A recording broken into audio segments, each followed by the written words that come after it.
Cricket के इतिहास की एक ऐसी कहानी जिसमें जीत किसी और की और जश्न किसी और का।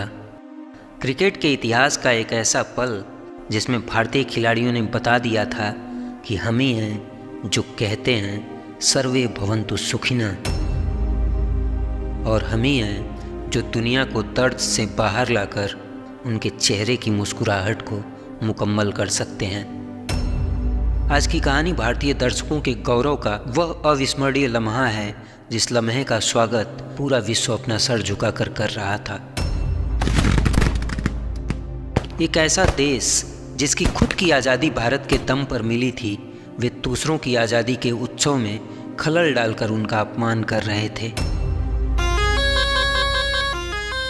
वैसे तो नागों की जगह जंगल में होती है, लेकिन लंका की धरती पर अचानक कुछ बांग्लादेशी नाग निकल आए थे और उन नागों के आतंक से त्रस्त होकर उन नागों का फन कुचलने के लिए लंका ने भारत को याद किया था।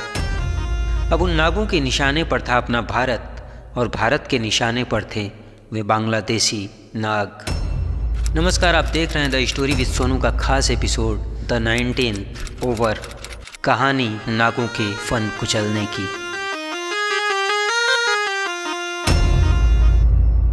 साल 2018 में श्रीलंका में निदहास ट्रॉफी का आयोजन था। निदहास सिंगली भाषा का शब्द है। सिंगली भाषा श्रीलंका की लोकल लैंग्वेज है। श्रीलंका के लोग अपनी आम बोलचाल की भाषा में सिंगली भाषा का प्रयोग करते हैं और इसी सिंगली भाषा में निदहास का मतलब होता है आज़ादी। श्रीलंका अपनी आज़ादी के 70वें साल का उत्सव मना रहा था और आज़ादी के इसी उत्सव के अवसर पर श्रीलंका में निदहास ट्रॉफी का आयोजन किया गया था।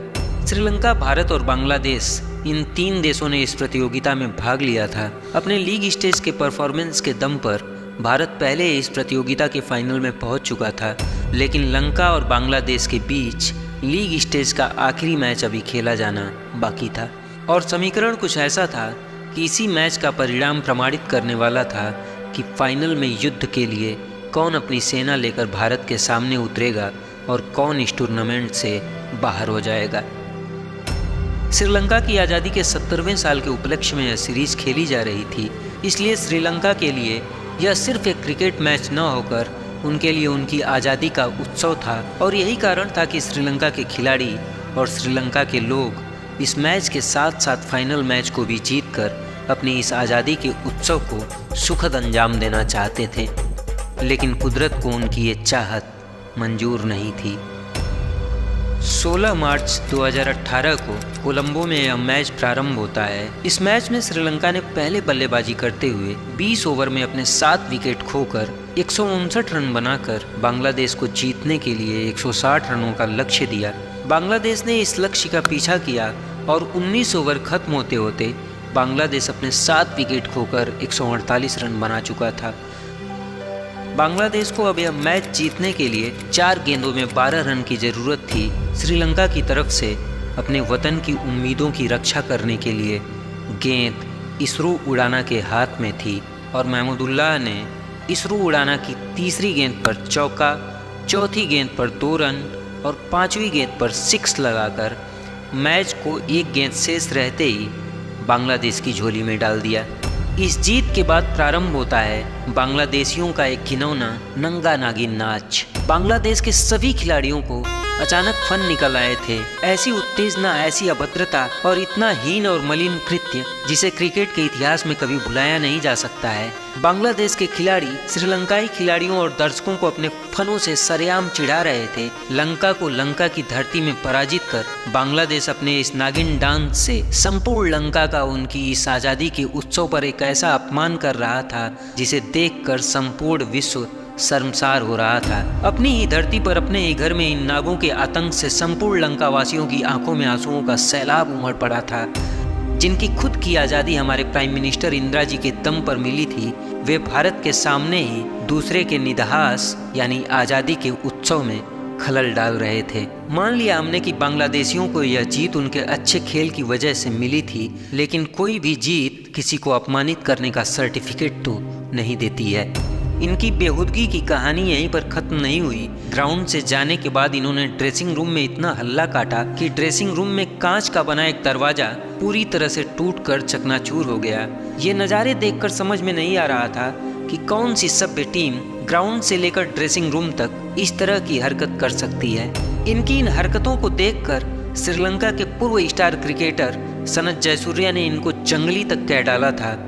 खैर, इस मैच की कहानी संपूर्ण लंका का अपमान और उनके आंखों में आंसुओं के साथ यहीं पर खत्म हो जाती है। जेंटलमैन गेम कहा जाने वाला क्रिकेट का यह खेल उस दिन पूरी तरह से मेंटल हो चुका था, लेकिन उन बांग्लादेशी नागों को कौन बताए कि उनका ये बेहूदगी और पागलपन से लिपटा जश्न वहीं कुछ दूरी पर बैठकर भारत का वह कप्तान यानी अपना हिटमैन देख रहा था।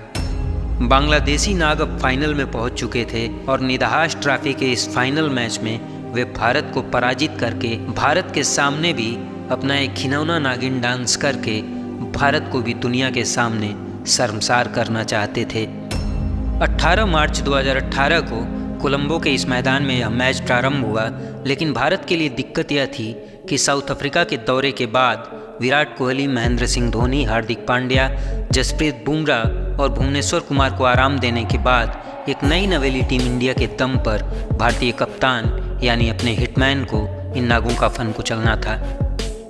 कोहली, धोनी और बुमराह को न देखकर ये नाग अब कुछ ज़्यादा ही फनफना रहे थे।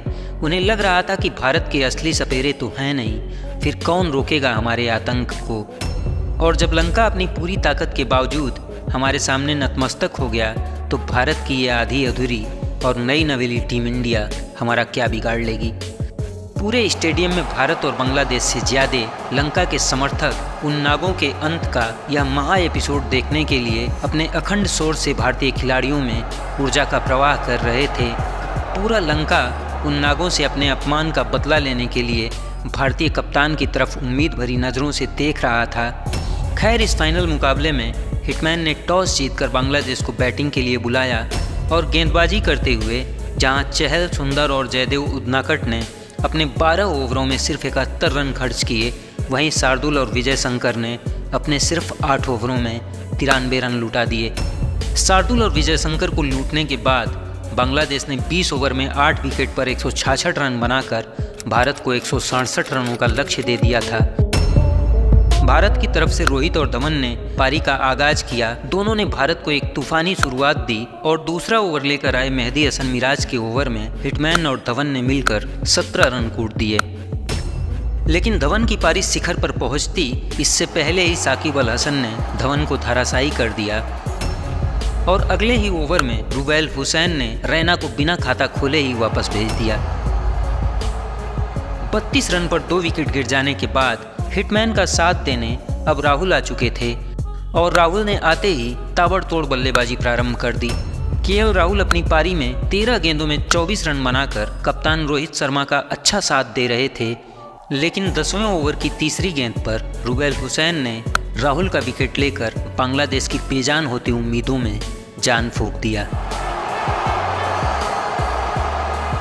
भारत के अब 83 रन पर 3 विकेट गिर चुके थे, लेकिन बांग्लादेशी नागों का कोई जहर हिटमैन के ऊपर असर नहीं कर पा रहा था।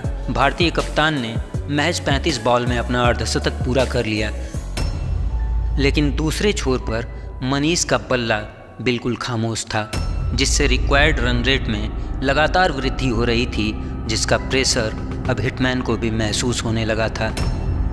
रिक्वायर्ड रन रेट को तेजी से बढ़ता देख रोहित ने आक्रामक रुख अपनाने की कोशिश की, लेकिन 14वें ओवर में नजमुल इस्लाम की दूसरी गेंद पर प्रहार करते वक्त महमूदुल्लाह को रोहित शर्मा ने अपना कैच दे दिया। रोहित ने 42 गेंद खेलकर 56 रन की एक कप्तानी भरी पारी खेली। भारत अब 98 रन पर अपने 4 विकेट गंवा चुका था। भारत को अभी भी 40 गेंदों में 69 रनों की जरूरत थी। रोहित का विकेट लेने के बाद नजमुल इस्लाम का फन अब बाहर आ चुका था। हिटमैन के जाने के बाद बांग्लादेशी नाग अब अपने असली स्वरूप को धारण करने लगे थे, क्योंकि रोहित, धवन, रैना और राहुल भारत की उम्मीदों के चारों स्तंभ धाराशायी हो चुके थे। विराट, हार्दिक और धोनी पहले से ही इस मैच में उपलब्ध नहीं थे। बांग्लादेश को अब जीत की खुशबू आने लगी थी। जिन बांग्लादेशी गेंदबाजों के खिलाफ रोहित शर्मा और केएल राहुल का पल्ला बेखौफ बात कर रहा था, उन्हीं गेंदबाजों के सामने अब मनीष और विजय शंकर बेबस नजर आ रहे थे। मनीष और विजय शंकर के बल्ले ने भारत को एक ऐसी स्थिति में लाकर खड़ा कर दिया जहां भारत को अब सिर्फ 18 बॉल पर 35 रनों की जरूरत पड़ गई थी। ये दोनों बल्लेबाज जिस हिसाब से बल्लेबाजी कर रहे थे उस हिसाब से भारत या मैच अब हार चुका था। बांग्लादेश की पारी का अब 18वां ओवर लेकर आए मुस्तफिजुर रहमान ने विजय शंकर को 4 गेंदों तक खेलने तक का मौका नहीं दिया। विजय शंकर ने 4 गेंदें बिना कोई रन लिए खत्म कर दी थी। ओवर की 5वीं गेंद पर लेग बाई का 1 रन लेकर विजय शंकर ने स्ट्राइक अब मनीष को दे दी और रहमान के इस ओवर की आखिरी गेंद पर मनीष पांडे बाउंड्री लगाने के चक्कर में कैच आउट हो गए। भारत के पास अब बची थी 12 गेंदें और भारत को जीत के लिए चाहिए था 34 रन। ग्राउंड से लेकर स्टेडियम तक नागिन डांस प्रारंभ हो चुका था। श्रीलंका से लेकर भारतीय दर्शकों तक पूरा सन्नाटा छा चुका था।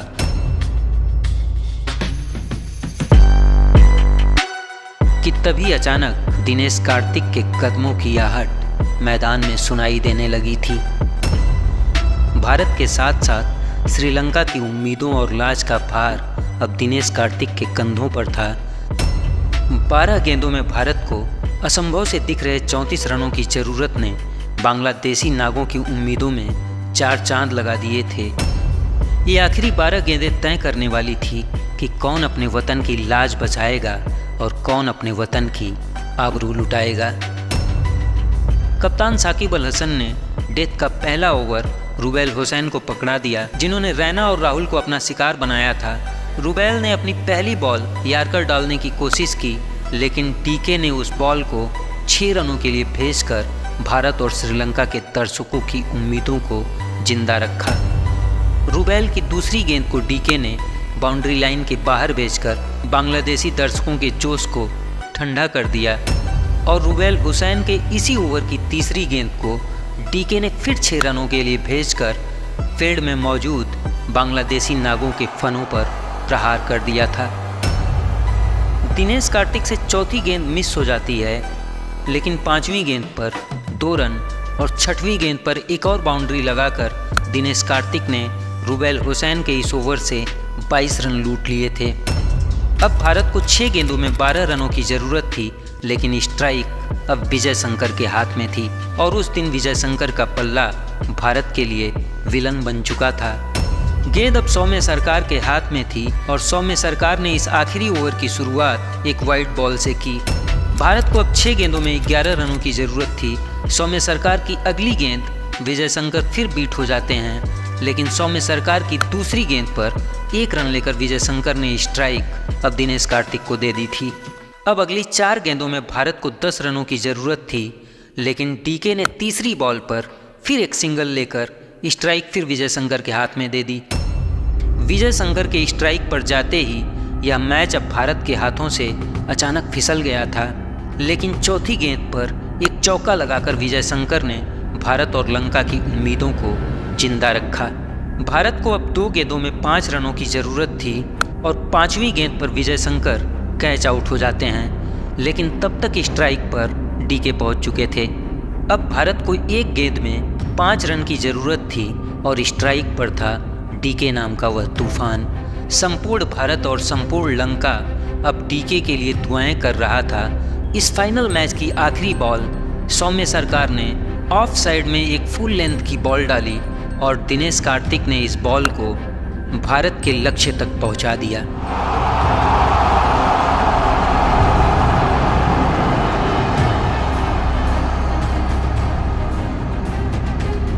दिनेश कार्तिक के इस छक्के से देखते ही देखते बांग्लादेशी नाग धरती पर गिरकर अब अपने बिलों को ढूंढ रहे थे।